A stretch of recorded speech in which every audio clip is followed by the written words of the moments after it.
Hasbro. I'm back doing another one of the good, the bad, the ugly. This time, I'm going to target the HasLab.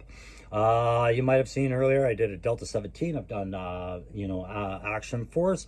This time, I felt it was time to do HasLab. So we're going to get into it, not just about the dragonfly, which you see there. Yes, I do have my zombie fly, or the hiss, which I do have that. We also know there's a rattler coming out. I'm focusing on the Joe HasLabs because recently somebody asked me about, hey, what do you think about this approach to getting a HasLab? It was a guy who was wanting to buy his first HasLab. He'd seen I had recently bought my first HasLab and was about to buy my second, and he wanted some advice. And I was like, I don't know what advice to give you. I have to really think about the HasLabs and whether they're actually worth it or not, right? It's all subjective. So I put it through the good, the bad, the ugly process. And guys, today I'm going to give you 5 good points about my HasLab experience and what we're seeing with HasLabs. I'm going to give you 5 ugly points, which these are the points that are subjective to opinions and different perspectives and how you look at the problems and why they're there. Perhaps there's something that'll deter you, or there's something that's going to make it easier for you to understand and accept when you're dealing with HasLabs. Okay, and then of course, I wouldn't be doing my job if I didn't identify the bad in these. It's called the good, the bad, and the ugly, not just the good and ugly. So I got a couple of those I'm going to share with you as well.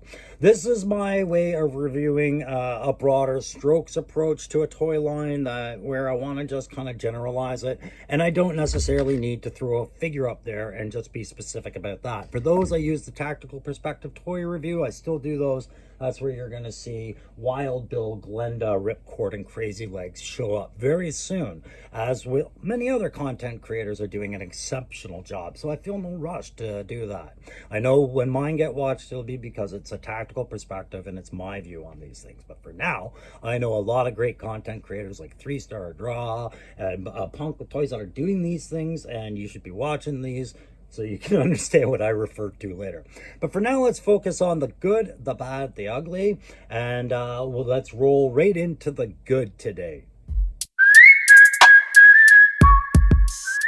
So the first good point is, what is HasLab? It's a dream projects division of the Hasbro toy company that allows itself to use crowdfunding to justify the numbers it uses to build very elaborate, very high detailed, and expensive to construct projects. This is something that only works online and on a kind of crowdfunded demand basis, simply in that it's a real risk with a loss of revenue to overinvest in this as a company and not find a market for the product after it is built. So crowdfunding these things in that they get the numbers that they need to produce before they charge the credit cards, and then they get ready to charge the credit cards after, which no one likes, is how they run it.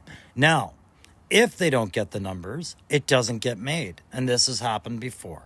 So it's a dream project, but it's a question of whose dream is it? And if you were a collector back in the 82 to 80, let's say 88 line, or even as far as 94, your dream is now with HasLab.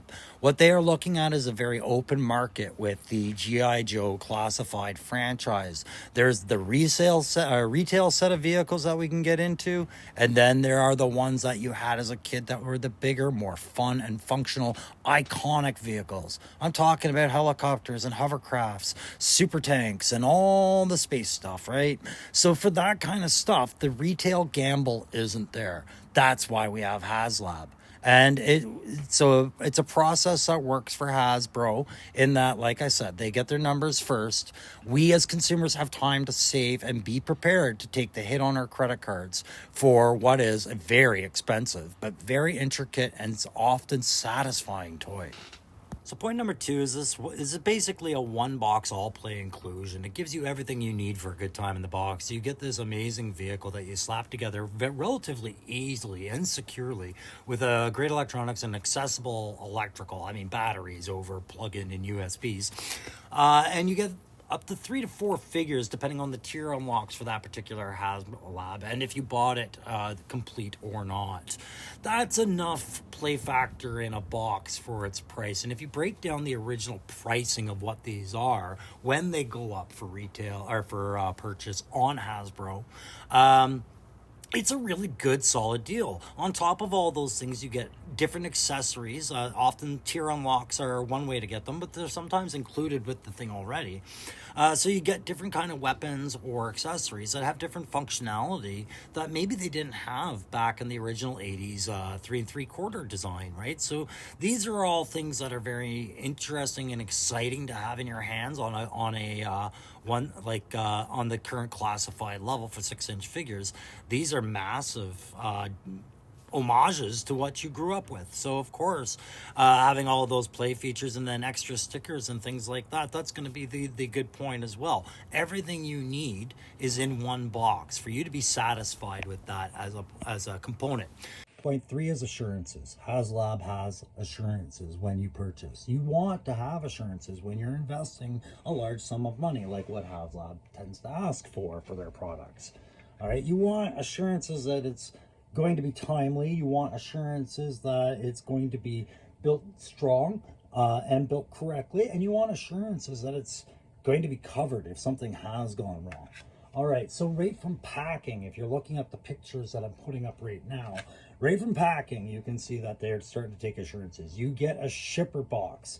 Inside that shipper box is another brown cardboard shipper box. That's the one that's got your nice pretty labels on it. Inside that is where we find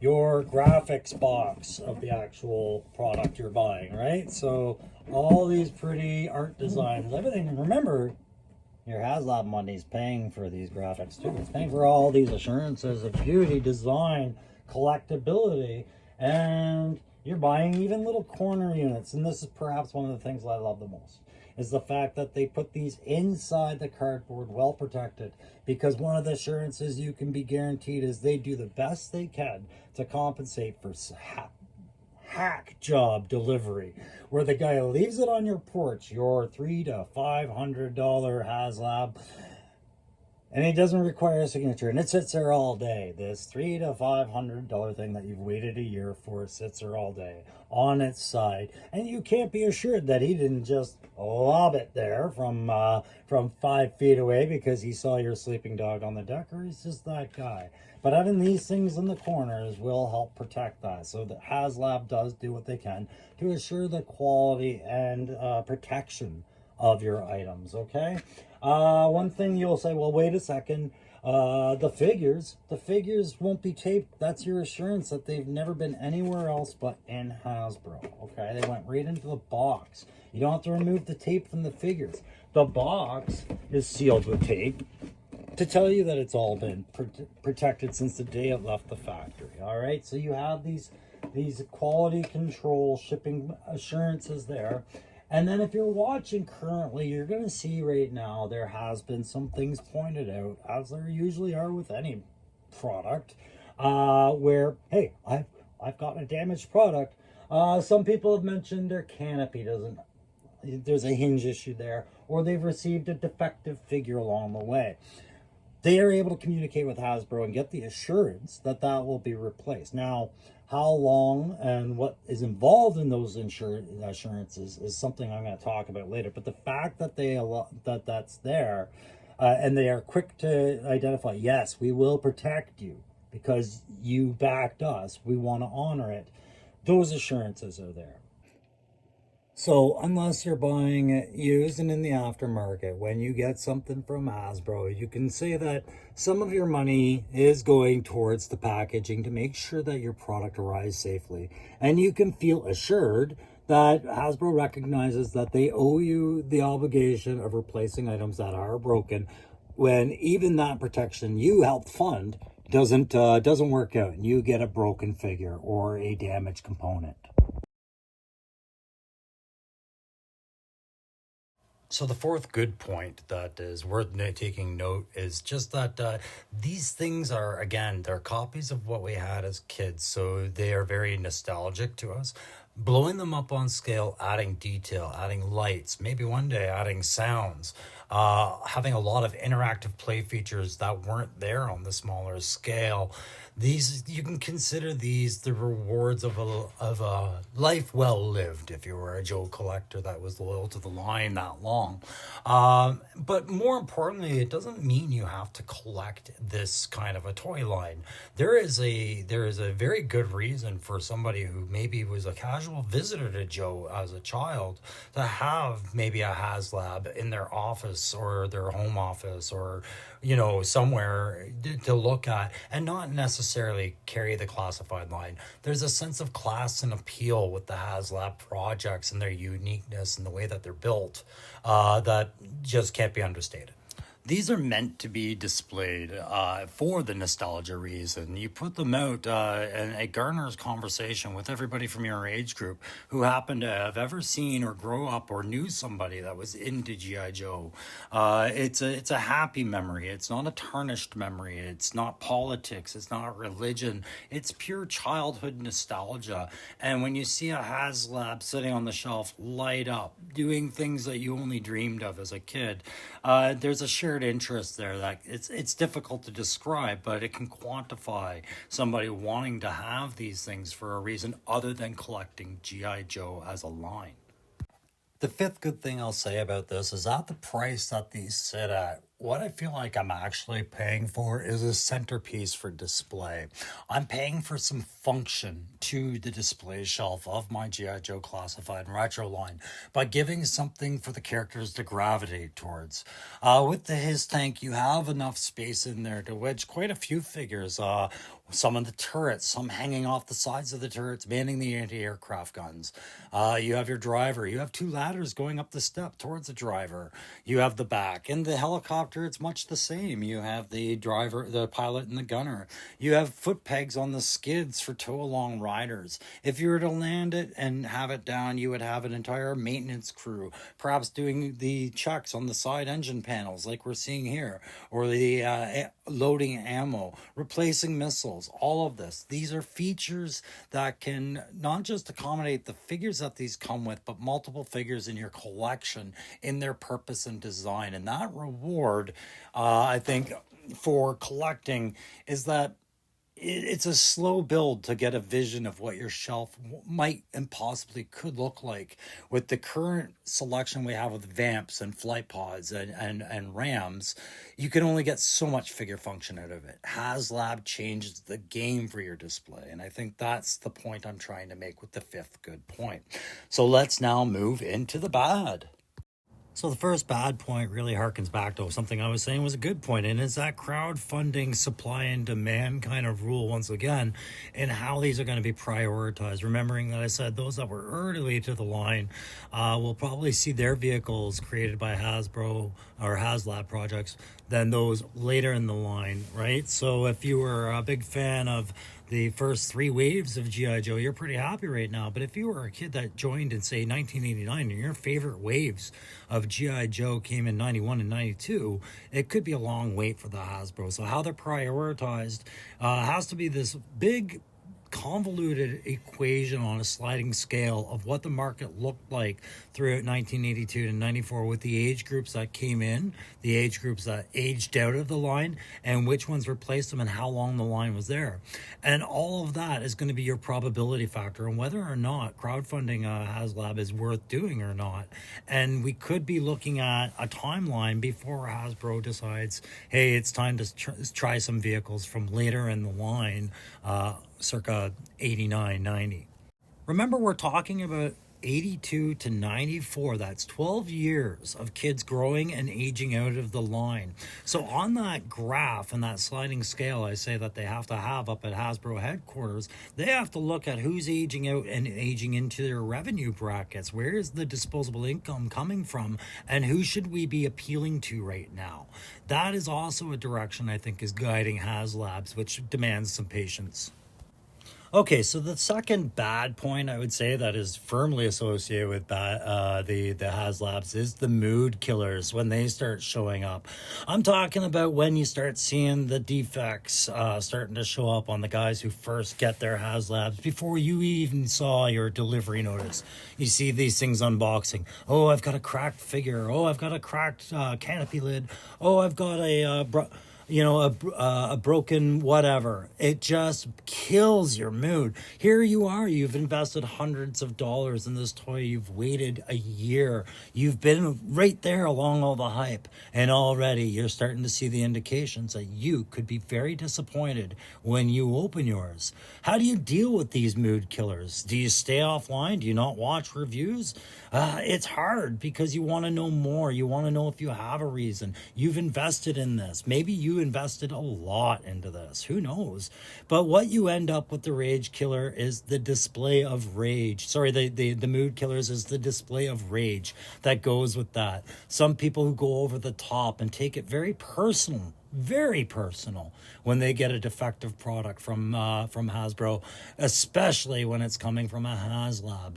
It's hard to watch that and criticize those people if you've never been through it, where you have done nothing but unbox something and already you're looking at hundreds of dollars gone down the tube because of a critical failure. And when you're told that it will be replaced, but not immediately, sometime down the road. That is a mood killer, and that has to be linked as probably the second bad thing that I would say is synonymous with HasLabs.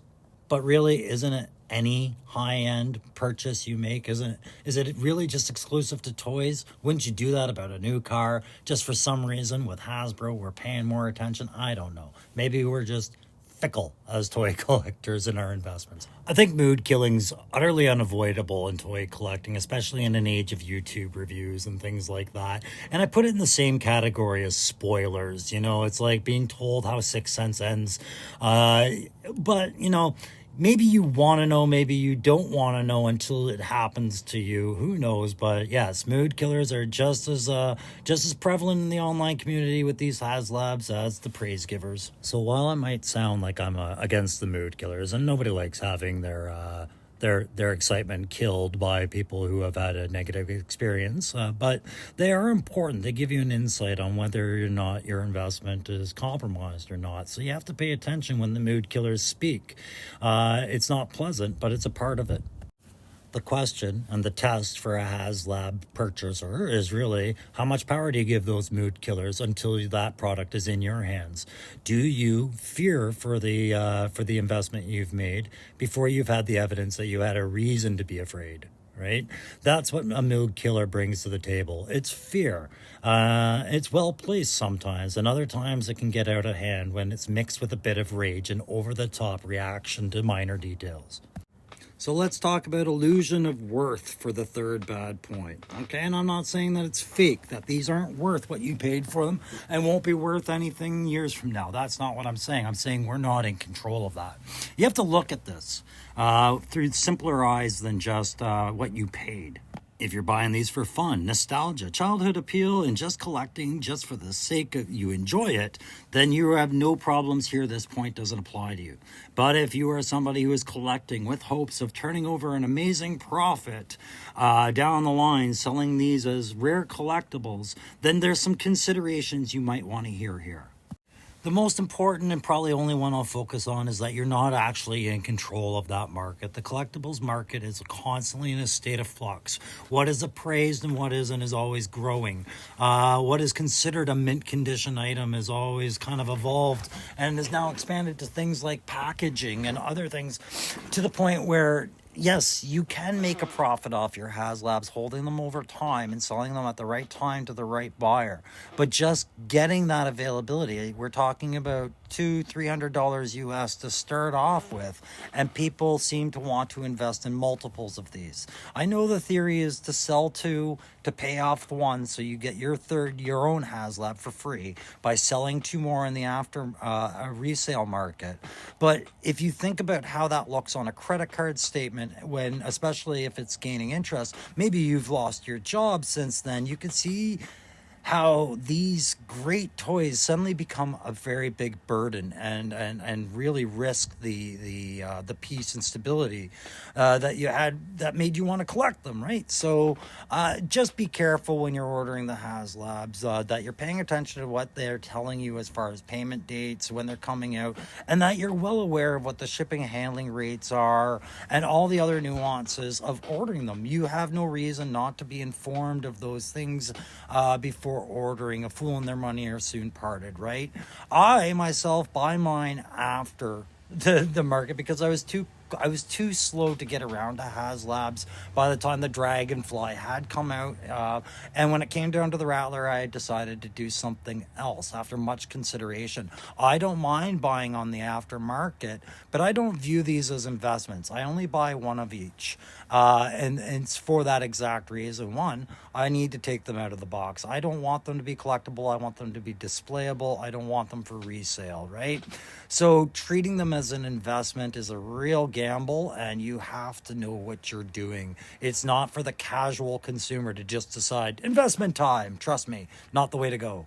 But I think 3 bad points is really enough for this one. There you can see I'm cranking those play functions. Love that winch. Now it's time to get into the ugly. But before I do, guys, just a reminder, if you don't mind hitting that like, share, maybe subscribe to the channel. It's all free. It's much appreciated. We're having a good time here, getting into things again this year with Joe, and I want you guys to be a big part of it. And I am trying to break 600 this year, so maybe you guys could be a part of that. And do participate in the comments. I do engage you guys in the discussion because I really enjoy hearing your feedback and your memories of these toys and your opinions. So thanks very much. All right, let's get into our very first ugly point. And I did say there were 5 of them. So the first one's going to be the numbering sequence. Okay, guys, if you are keeping track of the numbers on the side of the box, maybe you want to compare this to something else like hockey cards, baseball cards when you're kids. I like to compare it to comics. That numbering sequence becomes important to certain collectors. Now it's not as easy, all right? It used to be easy when you were collecting comics. You show up to the comic store once a month and you could stay online. 1, 2, 3, right up to 300. If you showed up 300 months in a row, you had 1 through 300 of your series. Go to one spot, you would get it. Okay, that's not the case when you start dealing with HasLabs and the G.I. Joe classified line. Having 4 figures in the numbering sequence that are only accessible through ordering a HasLab definitely is a kick in the sack for the people who are trying to casually collect as many of the numbers as they can. I think they've realized by now that's impossible. If comics worked off that principle, every series would stop as soon as the issues would no longer be available at your local comic store and you had to go to a 3rd location or a 2nd location to just get 4 of them and then go back to your comic store for the rest of the series. That's not a successful practice, yet with these HasLabs, we forgive it. All right, on to point number 2. Yar, the pirates are back. I'm not talking about scalpers. Scalpers don't exist in this market, more or less, some people would say. No, I'm talking about the shipping and handling. I'm talking about getting it across a border or just across a state. I'm talking about the guy that drops it off. And by drops it off, I mean drops it on your doorstep, on its corner, leaves it there, seeing nobody at home and leaving it there for hours, no signature required. These are the actions of the pirates, the unconcerned, the ones, the third party that are going to get theirs. They're just a fact of life with the shipping and handling stuff, right? Now add the weight of a HasLab and you're getting into some really dark waters with these pirates. Heavy funds. In fact, with your HasLab, you can pretty much add at least half of that cost right onto it for shipping and handling. And if you are north or away from the States, you keep adding, boys. It gets hefty. The third ugly point about the HasLab and really any big box or big toy market is just, you know, the resale market is there, and it's not the same as scalping, guys. It really isn't. Scalping is buying out a limited stock and then jacking the price up because that stock has sold out and will never be available again. There was only a certain amount of numbers, and they were bought up. All those numbers were bought up right to the end, and you could never produce them again. With the HasLab, it's very similar, but the opportunity to buy there was created differently. You had a month. The billing cycle was very different. You you were able to come in and buy in free. There was no cover charge to get in on these things for a month until they funded, and then you got the warning when everything was there. People who bought them up because there was no production limit. If 1 million people funded the Dragonfly, 1 million would have got it printed. I mean, I'm exaggerating here, but when they hit their mark, there's no problem, right? They can go over that mark. It's not like concert tickets here, okay, or limited print runs. It was just differently. Is it more ethical, or is it, more pure in its intentions? I don't know. That's an opinion people can have. I just understand the difference, and the difference is slight, but it is there. But most importantly, it is founded on the same argument, which is very valid. You have the time and the notice and the opportunity to buy these at any point. Hasbro online is not a mystery site that you need Illuminati access to. You have the same opportunity as everybody else to buy these. And when that window closes, you're in the same position as everyone else. It doesn't matter what kind of money you have or don't have at that time. The negotiating power has changed. So when people buy multiples of these to say, like I said, buy 3, flip 2 to sell 1, they're usually charging cost and a half when they resell these to that thing. It's a predictable market. That's the best part.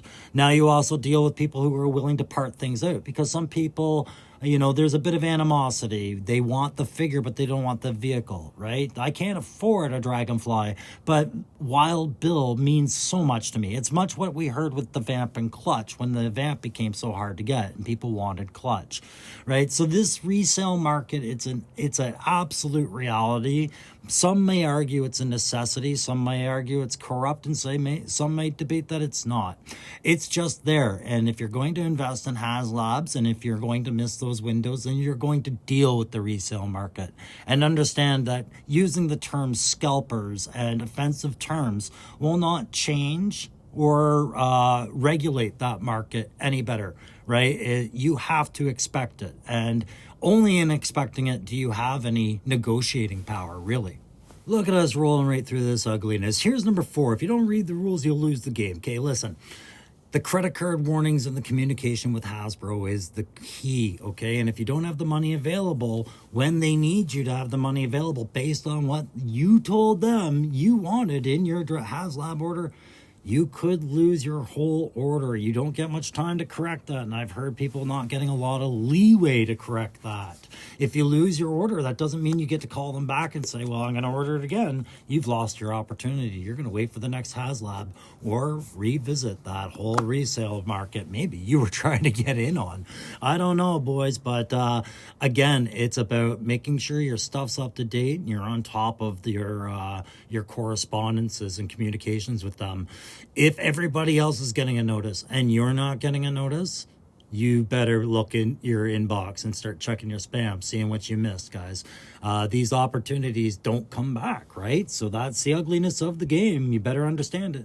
We're just going to try and get this under a half hour and get this 5th point out, guys. And that's life will always have to take priority over these things. And sometimes I feel like Hasbro and HasLab doesn't look at what the common consumer's life looks like. Releasing these things with payment dates and shipping dates right before Christmas suggests that the timing of these announcements when they're coming out might be off a bit. Maybe having the buy-in and the ordering being done in September puts that timing, again, ill-conceived into the Christmas timeframe, when what we should be looking is at the fiscal year, meaning that we release our HasLab information and ordering around the April to May timeframe, April, May, or June. That's when you should be ordering the HasLabs and getting your numbers in. And credit card payments should be coming out just before the fall. To do this in the fall time frame over Christmas, it lends to people saying, I can't afford this HasLab. I have 3 kids. I have a big Christmas coming up. One kid's away at university right now, right? So it's life that is ugly and gets in the way of sometimes people having the right opportunity to buy the HasLab new, and then when they do have that opportunity, it pushes them over to that resale market, unfortunately, because a month or two of opportunity may be ill-timed in the average consumer's life, right? So these are the ugly aspects of collecting HasLabs that I've come across. A lot of opportunity and missed opportunity is kind of the theme that runs with HasLab, along with a lot of bitter feelings and envy sometimes when the market does what the market does. All right, guys, so that is it. That's the good, the bad, the ugly. God, I hope you liked it. I'm going to just end this one by saying thank you very much. We're going to see you soon for Tactical Perspectives on Wild Bill, on Crazy Legs, on Ripcord, and good old, what's her name, Glenda. Why is her name Jane Mulligan and then her code name Glenda? We're going to look into all that on a Tactical Perspective. Thanks very much, and we'll see you again soon.